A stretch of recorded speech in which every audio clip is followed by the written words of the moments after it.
हरीश रावत जी इस वक्त मेरे साथ जुड़ गए। हरीश रावत जी, बहुत बहुत स्वागत है आपका न्यूज स्टेट पर। पहला सवाल आपसे, कुंभ को सरकार ने जो उसकी अवधि है वो बहुत कम कर दी है, लेकिन सरकार ये कह रही है कि कोविड काल में यही संभव था, क्या करते?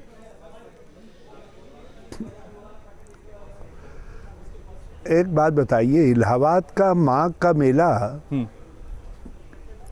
क्या वहाँ कोविड का प्रभाव नहीं है या यूपी की दर से कोविड भाग गया है?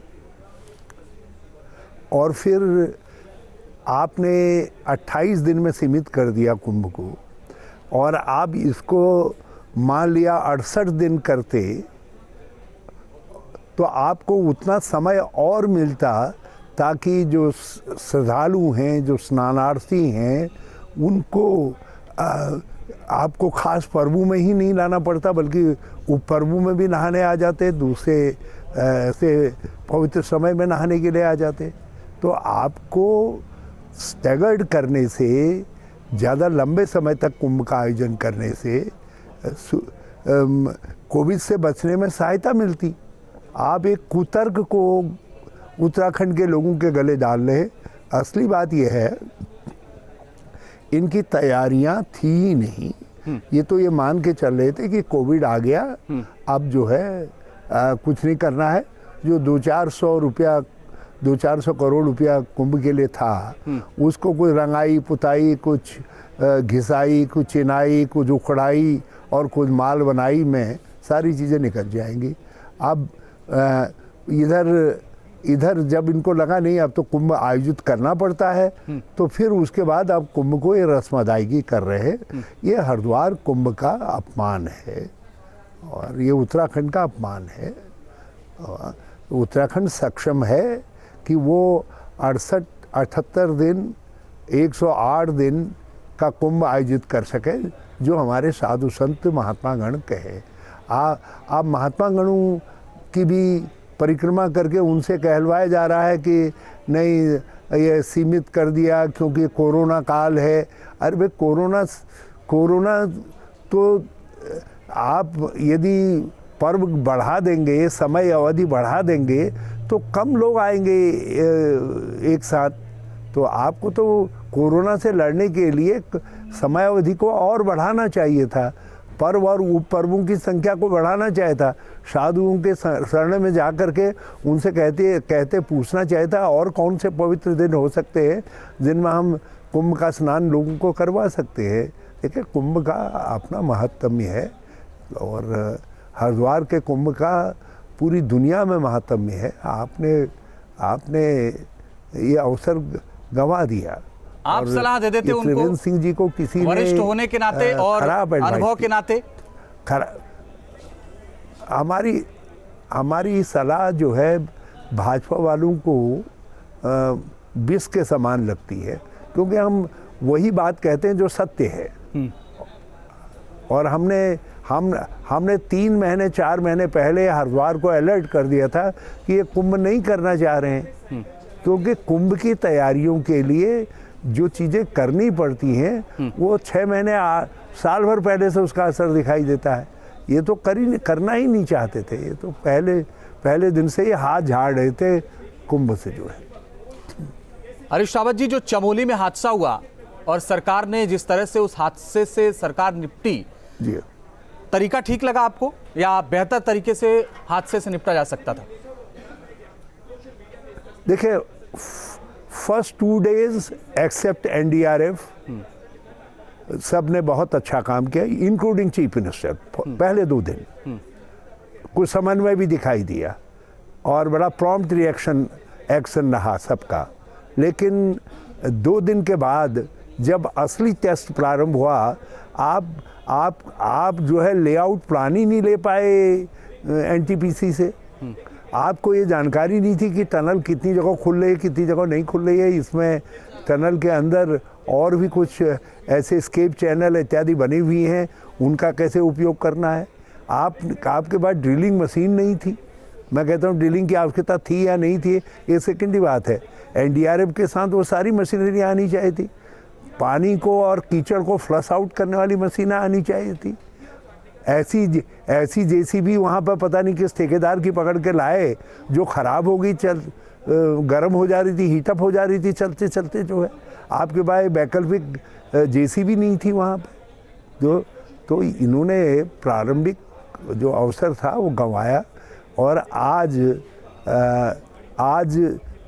जो दुखी परिवार है उनका एक शब्द ये बताने के लिए काफ़ी है कि राज्य सरकार कितनी फेल हुई है।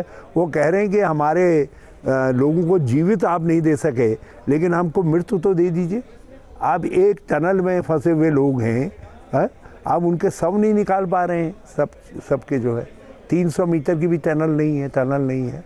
तो और जिस तरीके से गाँव में रसद आदि पहुंचाने में कोताही बरती गई है। रैणी का गांव जो ऐतिहासिक गांव है गौरा देवी जी का, उस गांव में दरारें पड़ी हैं, लोग बाहर सो रहे हैं।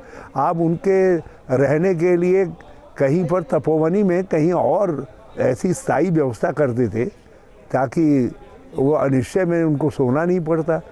और वो झील जिसको आप सारे वैज्ञानिक जहाँ जा रहे हैं, उस झील का फोटो सबसे पहले गांव के लोगों ने वायरल किया। वो किसी ने अपने मोबाइल में खींच करके कहा कि यहाँ पे झील बन रही है करके। तो ये जानकारियाँ तक हमारे पास नहीं थी। अब हमें आज समझाया जा रहा कि हैंगिंग ग्लेशियर ये, फला ग्लेशियर वो। अरे भैया, हैंगिंग ग्लेशियर एक दिन से थोड़ी था। रैणी के ऊपर का ग्लेशियर सबको मालूम था। एक दिन में उसके व्यवहार में कोई अंतर भी नहीं आ रहा होगा, लेकिन हमने ग्लेशियर्स की इंफॉर्मेशन हमारे पास थी ही नहीं। जो संस्थाएं इसके साथ जुड़ी हुई थी उन्होंने किसी ने इंफॉर्मेशन नहीं दिया। और अब एक बड़ा जुल्म ये हो रहा है, जो क्लाइमेट चेंज की सबसे बड़ी चुनौती है सेंट्रल हिमालयस के सामने विशेष तौर पर, उस पर चर्चा ही नहीं हो रही है। हरीश रावत जी, एक बात कह रही है वर्तमान सरकार लेकर के किस तरीके से कोऑर्डिनेशन हो जी, उस पर बात ही नहीं हो रही है। वो ये कह और रही है। एक बात और सुन लीजिए जी। कोई अभी चर्चा नहीं कर रहा है कि साहब जितने पावर प्रोजेक्ट्स हैं क्या उनका एक सेफ्टी ऑडिट क्यों नहीं कर लिया जाए जी। मैं राज्य सरकार के किसी जिम्मेदार आदमी के मुंह से इस बात को सुन ही नहीं रहा हूँ।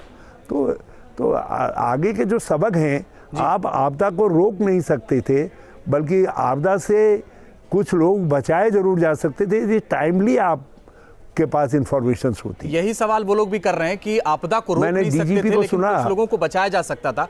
वो ये कह रहे हैं कि अब हम सायरन अलार्म लगाने जा रहे हैं। 2013 में आपदा आई, 17 तक आप चीफ मिनिस्टर रहे, उन्होंने कहा इन्होंने काम ही नहीं किया। अलार्म लगा देते तो कुछ लोग तो बचाए जाते। अब मुझको कोसने से यदि काम चलता है तो भैया मुझको कोस लो। ये भी कह दो ये रैणी की आपदा हरीश रावत के कारण आई, ये भी कह दो। ये कहलवा दीजिए ना, चैनलों में एक आध अच्छा विज्ञापन दे करके इसको प्रचारित करवा दीजिए।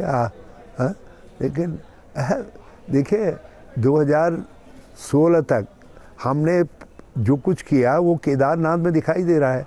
आपके प्रधानमंत्री हमारी बनाई गुफा में तो ध्यान कर रहे हैं। हमारी शंकराचार्य की समाधि को लेकर के लिए गए निर्णय का ढोल आप पीटने का काम कर रहे हैं। तो मैं खैर वो सब पर नहीं जाता, लेकिन उसका जो प्रोटोकॉल हमने तय किया था, जो चीज़ें तय हुई थी 2016 तक, हमको ग्लेशियरों के व्यवहार की भी इंफॉर्मेशन मिलती थी और हमने जितने पावर प्रोजेक्ट्स थे उन सब का एक सरसरी तौर पर सेफ्टी ऑडिट भी करवाया था। और उसका हर साल सेफ्टी ऑडिट होना चाहिए। आप जो चीज़ आप चूक गए हैं उसको दूसरे के गले में डालने से काम थोड़ी चल जाएगा।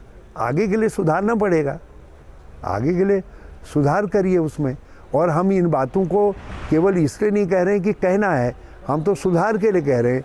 आपके डीजीपी का एक बड़ा महत्वपूर्ण बयान है। उन्होंने कहा कि यदि एक व्यक्ति की मोबाइल से सूचना नहीं आती तो मेरे 3-4 पुलिस वाले जो बचे वो नहीं बचते और कई और लोग बचे उसकी उस सूचना के आधार पर। माफी के साथ तो आपको ऐसे बीच में रोकते हुए हरीश रावत जी, एक जब सवाल ऐसे आपसे लेना संकट चाहता काल हूं।